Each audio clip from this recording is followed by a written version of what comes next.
안녕하세요. 말씀 베이커리 300번째 시간 기도하심으로 시작하겠습니다. 거룩하신 주님 감사합니다. 주님의 말씀을 묵상합니다. 성령님께서 말씀에 조명이 되어 주시옵소서. 우리 주 예수님의 이름으로 기도합니다. 아멘. 네, 오늘 보실 말씀은 디모데전서 5장 17절에서 25절까지의 말씀입니다. 잘 다스리는 장로들은 두 배로 존경을 받아야 합니다. 특히 말씀을 전파하는 일과 가르치는 일에 수고하는 장로들은 더욱 그러하여야 합니다.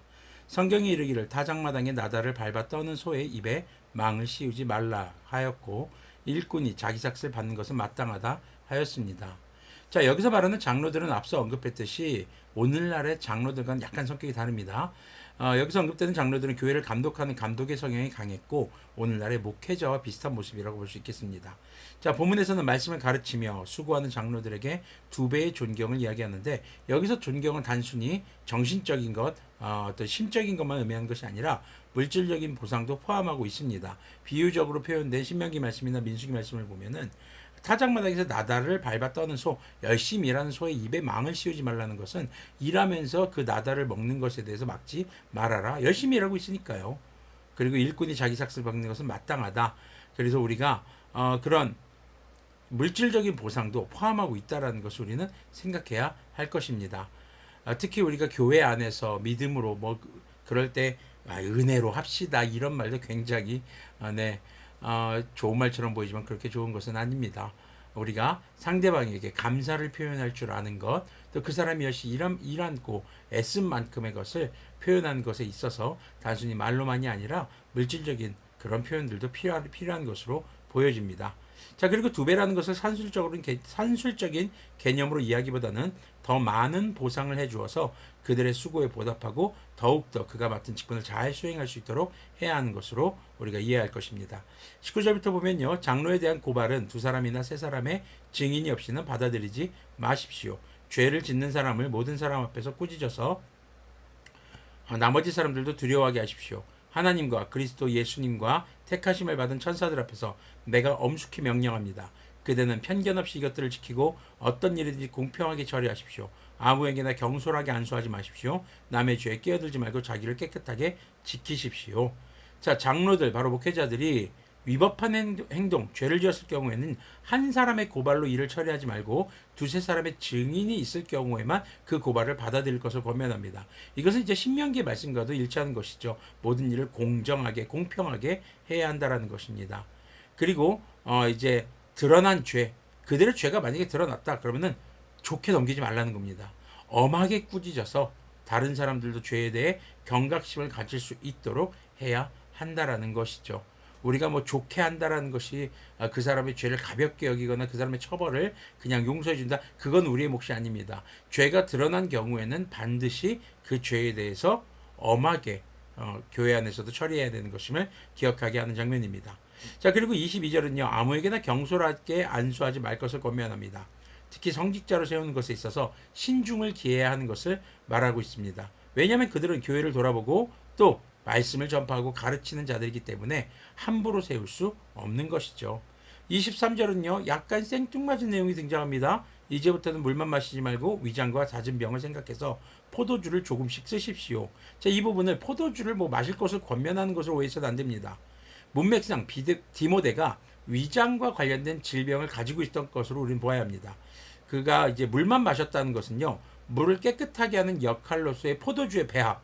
그러니까 당시 이스라엘 사람들은요. 물을 길어옵니다. 하룻밤 정도 항아리에 담아둡니다. 그럼 침전물, 이물질들이 가라앉습니다. 위에 있는 맑은 물을 뜨고 거기에 소량의 포도주를 섞어서 이 물을 깨끗하게 정화작용을 하는 역할을 했는데 이런 포도주 배합을 하지 않았던 것으로 보여집니다.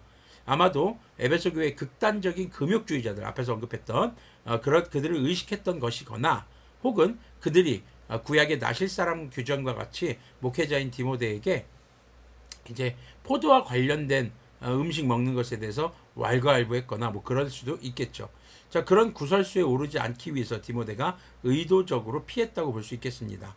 그리고 당시 시대에는 소량의 술을 이제 위장병의 치료제로 사용했던 기록들이 있는 것으로 미루어 볼 때 바울이 디모데의 질병에 대해 적절한 치료를 행할 것을 권면하고 있는 것으로 보입니다. 네, 그리스도인들은 특히 주님의 말씀을 전하고 복음을 전하는 자들은 자신의 건강 잘 챙겨야 하고요. 주변에서도 잘 챙겨줄 수 있어야 할 것입니다.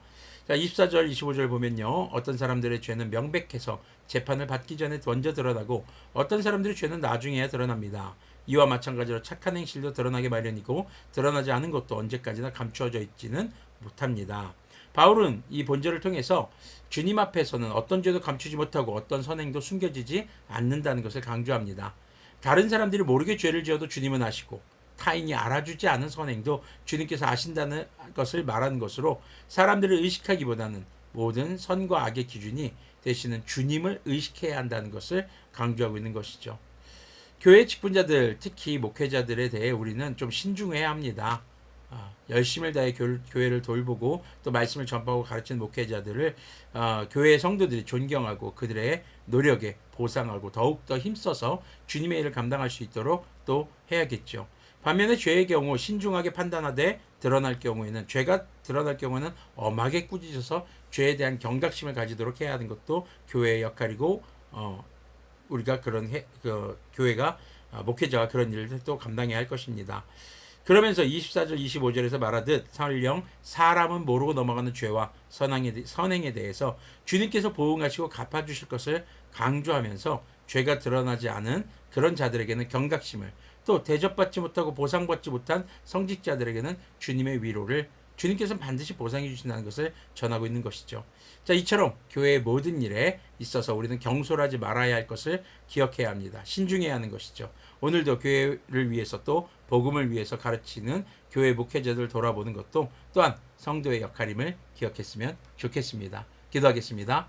거룩하신 하나님 감사합니다. 바울이 디모데를 통해서 권면하는 내용들처럼 주님, 우리가 주님의 복음을 위해서 또 성도들을 양육하고 교회를 돌보는 것에 있어서 힘쓰는 주님의 자녀들을 그냥 외면하지 않게 해주시고 그들을 섬기며 함께 또 그들을 위로하고 응원해 줄 수 있는 그런 우리들이 될 수 있도록 도와주시고 교회 안에서 늘 공평과 정의로 행하게 하시고 드러난 죄에 대해서는 주님의 말씀을 따라 엄하게 그것을 또 처리할 수 있는 그런 깨어있는 교회들이 될 수 있도록 긍휼을 베풀어 주시옵소서. 설령 사람들이 깨닫지 못하는 죄도 또 사람들이 알아주지 않는 선행도 주님께서는 다 기억하시며 그에 대해 보응하시고 보상하시는 것을 우리는 또한 기억하며 위로를 얻게 인도하여 주시옵소서. 우리 주 예수님의 이름으로 기도합니다.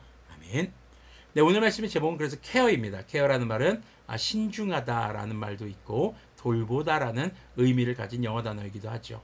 오늘 여러분들의 신앙생활이 그렇게 carefully 신중하고요. 주변 사람들 케어할 수 있는 그런 우리의 거룩한 그리스도의 모습이 되기를 소망합니다.